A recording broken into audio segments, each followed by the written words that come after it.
তো বন্ধুরা, আজকের ভিডিওর বিষয় কি তা আপনারা অলরেডি বুঝে গেছেন। তারপর আমি ছোট্ট করে বলে দিচ্ছি, আজকের ভিডিওর বিষয় হচ্ছে লাইটশট। লাইটশটটা কি প্রথমে আপনার সাথে এটা পরিচয় করে দিই। লাইটশট হচ্ছে এমন একটা সফটওয়্যার যা দিয়ে আপনি কম্পিউটারের স্ক্রিনকে স্ক্রিনশট দিতে পারেন এবং মার্ক করে দিতে পারেন। অনেক ফ্যাসিলিটি আছে, আমি মনে করি one of the best screenshot. তো আপনারা চাইলে এটা ইউজ করতে পারেন। আর আজকের টিউটোরিয়ালটা হচ্ছে সেই বেসিসে। তো আজকে আমি দেখাবো যে কীভাবে এটি আপনি সেট আপ করবেন, ইনস্টল করবেন আপনার পিসিতে। সব কিছু আমি দেখিয়ে দেবো। তো তা আপনারা ধৈর্য ধারণ করে ভিডিওটা শুরু থেকে শেষ অবধি দেখতে থাকুন। আর চলেন মোবাইল পিসি স্ক্রিনে গিয়ে, মোবাইল স্ক্রিনে বলছি, পিসি স্ক্রিনে গিয়ে দেখা যাক কীভাবে এটা ইনস্টল করবেন, সেট আপ করবেন। ওকে। হ্যালো গাইস, আসসালামু আলাইকুম। তো আজকের ভিডিওতে আমরা শিখব কিভাবে আপনি আপনার পিসিতে মেইল ট্র্যাকার অ্যাড করবেন এবং লাইটশটটি অ্যাড করবেন। তো লাইটশট আমাদের কী কাজে লাগে তা আমরা অলরেডি জানি, কারণ বিভিন্ন ছবি তোলার সময় ক্লায়েন্টের চ্যানেলের অডিট করার সময় আমাদের এই ছবি তোলা লাগে, যার স্ক্রিনশট দেওয়া লাগে, যার কারণে আমাদের লাইটশট প্রয়োজন হয়। লাইটশট হচ্ছে বেস্ট একটা সফটওয়্যার। তো আমরা এখানে ডাউনলোড করে নিব লাইটশট। তো আমি এখানে ক্রোম ব্রাউজারে এসে সার্চ করে দিব লাইটশট। এই যে লাইটশট লিখে সার্চ করে দিব, তো এই সফটওয়্যারটা চলে আসবে। তো আমরা এখানে একটা ক্লিক করে দিব।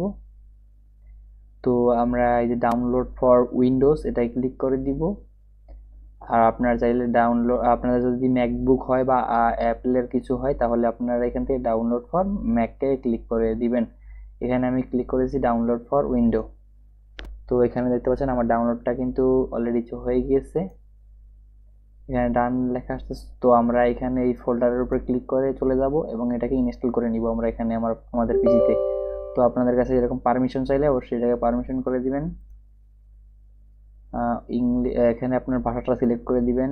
তারপরে আই অ্যাকসেপ্ট দ্য এগ্রিমেন্টে ক্লিক করে নেক্সটে ক্লিক করে দিবেন। তো এখানে কিন্তু এই যে আমাদের লাইটশট সব কিন্তু চলে এসেছে। তো কীভাবে কী করতে হয় তা আমাদের দেখিয়ে দিচ্ছে, তা আমি এখন আপনাদের দেখিয়ে দেবো। ওকে, এখানে ফিনিশড বাটনে ক্লিক করে দিব এবং এটাকে মিনিমাইজ করে ফেলবো এবং এটাকেও একটা মিনিমাইজ করে ফেললাম আমি। তো আমি যদি এখন কিছু একটা স্ক্রিনশট দিতে যাই, ধরেন আমি এই পেজটাকে স্ক্রিনশট দিব, তার জন্য এই প্রিন্ট স্ক্রিনে ক্লিক করব। একদম এই যে প্রিন্ট স্ক্রিন লেখা আছে কিবোর্ডের হাতের বাম পাশে, এটা লেখা আছে। তো এটা চাপ দিলে দেখতে পাবেন যে আপনার স্ক্রিনটা অন্ধকার হয়ে যাবে। তো আমরা যদি এখন এখান থেকে টেনে ধরে এতটুকু স্ক্রিনশট দিতে চাই, তাহলে এটাকে ক্লিক করে আমরা এখানে এই যে সেভ আছে, তো সেভে ক্লিক করে দিব। তো আমাদের এখানে ফোল্ডার পাবে, তো আমরা এখানে একটা ফোল্ডার সিলেক্ট করে দিচ্ছি। তো এখানে আমি গিয়ে এখানে এটা সেভ করে দিলে দেখতে পাবেন যে সেভ হয়ে গেছে। Screenshot is saved to screenshot 1 png, click the here to open the folder. তো আমরা যদি এখানে ক্লিক করি, তাহলে আমরা দেখতে পাবো যে এখানে আমাদের ছবিটা কিন্তু হয়ে গেছে। তো আপনারা এই যে দেখতে পাচ্ছেন, এটা কিন্তু ছবি আকারে হয়ে গেছে এবং এটা কিন্তু স্পষ্ট। ঠিক আছে গাইস, তো আমি এটাকে এখান থেকে মিনিমাইজ করে নিচ্ছি।